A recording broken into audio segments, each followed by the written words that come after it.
We have to stand up for the beaten down public service workers who deliver services to the state of Washington.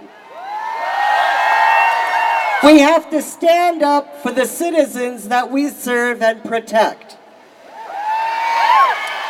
We have to stand up for the vulnerable, the elderly, and for our children. We have to stand up for clean drinking water, for parks, for natural resources. We have to stand up for the mentally ill, for public safety, for veterans, and for higher education. Brothers and sisters, we are the safety net. All of us in this coalition are trying to find solutions to an economic crisis, a crisis that we did not cause. They tell us we have a budget crisis, but that's not accurate. Brothers and sisters, what we really have is a temporary revenue crisis and a crisis of political will. Real leaders stand up in tough times. We need real leaders. We appreciate the tough votes they took on 960. That is real leadership. But the tough part lies ahead. We must raise revenue, and we must raise enough revenue to get us through the hole in the next biennium. The time for action is now. The time for courage is now.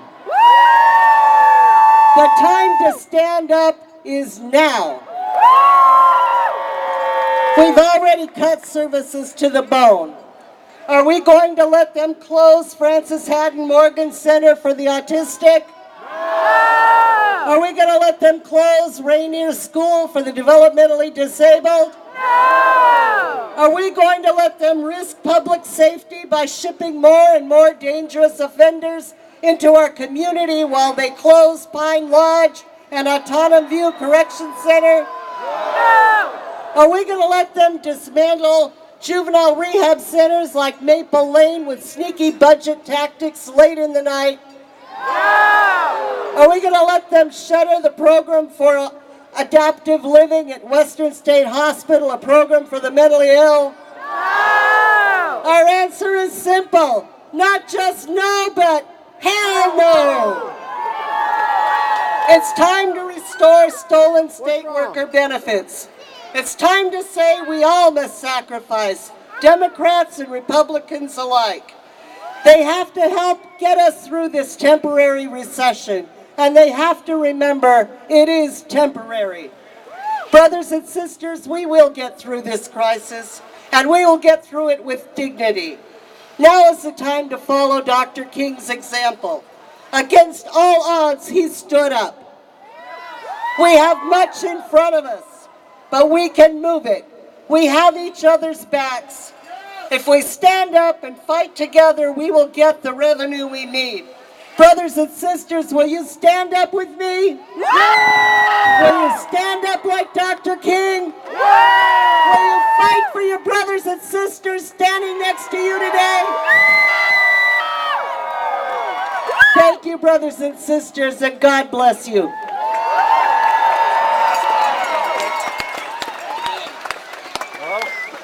Brothers and sisters, when you talk to your lawmakers today, tell them how an all-cuts budget would affect you personally and why you're counting on them to protect our future by raising new revenue. Let's give them hell! Thank you very much. You've heard incredible stories. I just can't tell you, you already have a response by the number of legislators and senators who have been out here to join with us. Let me give you some more names. We've had Darnell out here with us, Rankle, and Pridemore, who is also running for Congress in the 3rd District. We also have had Senator Randy Gordon, Joe Mihalik, who's running for the 22nd for state rep. I gotta tell you to take a moment, look around at the signs of the people.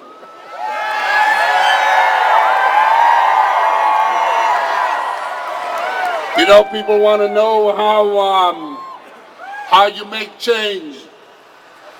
This kind of action today is what we call delivering on change.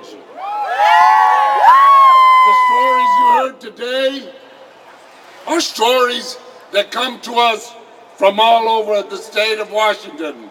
What's at stake is our health care, our education, our environment, our kids, and seniors back in our community. Many of you came to visit with your legislators, and we want you to do that. If you came on your own, I encourage you to go inside the Dome building, send a note to your legislator or senator, ask them to come off the floor to meet with you, and just speak from the heart.